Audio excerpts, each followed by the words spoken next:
Merry meet YouTube, this is Kiki here, and I'm going to be doing the familiar tag today.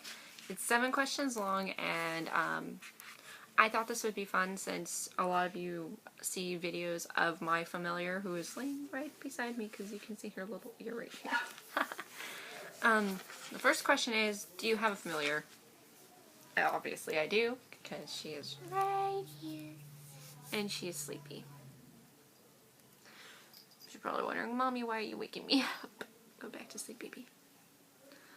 So yes, I have a familiar. And question 2, what is your familiar?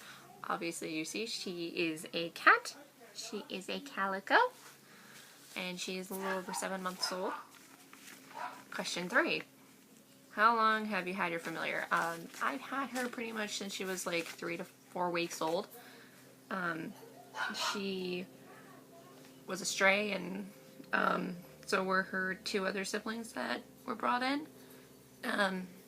And there's obviously more depth into her story.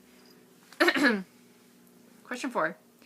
How did you find each other? She, like I said, she was a stray, and she was the runt and very sick, so I just couldn't let her continue to go on by herself like that. So I took her in, protected her, fed her, made sure she didn't pass on. And she didn't. She was very strong, and she lived through her sick. Question 5. When was the moment that you knew you had a spiritual connection to your familiar? Nearly instantly. The moment I held her to me, it was just like an instant connection with her. She always wanted to be with me. She just wanted to cuddle with me and just want to be like with me always. Question 6. When near your sacred space, does your familiar follow or an act involved? Yes, she does. All the time. Usually in videos, all the time. She always has to be involved. She always has to be with me. Like right here, she's involved, but she's asleep. Just recently I found a couple new books that I can use for grimoires, and she was just laying all over them, deciding to go, I'm gonna lay on this, Mom, because it's my new bed. I'm like, okay. So she's always involved when I'm doing magic. And then the last question, question 7.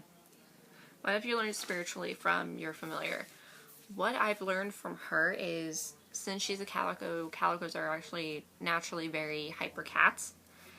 And I'm very, not necessarily antisocial, but I get very awkward around people. I have anxiety, and I believe I suffer from some form of social anxiety sometimes if I don't know the people.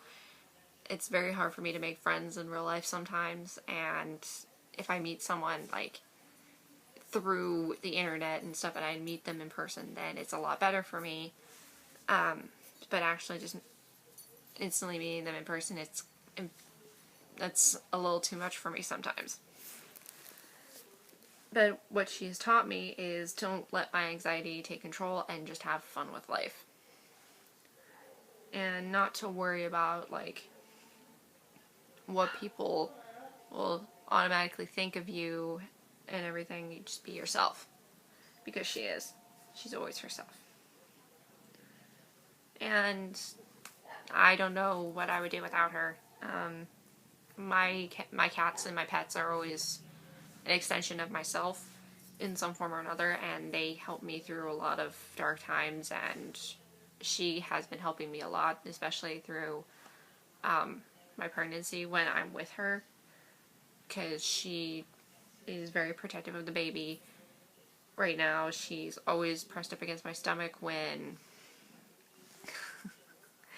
I'm laying on my side. She always has to be here and constantly purring. She's gentle with me. She doesn't like run across me or crawl all over me. She's very protective and everything, and she does not like it when I'm gone. She wants to be sure that I'm okay. That's another thing. Being protective is another thing that she emphasizes to me. Being protective, but also not being overly so. And she is one of the best cats I've had. Spunky completely, but she's wonderful. Alright, and that's the familiar tag. I know it's a pretty short tag, but I thought everyone would enjoy this, and I would love to hear everyone else's stories about their familiars and answering these questions. So, blessed be, and I hope to see video responses for this tag. So, bye-bye.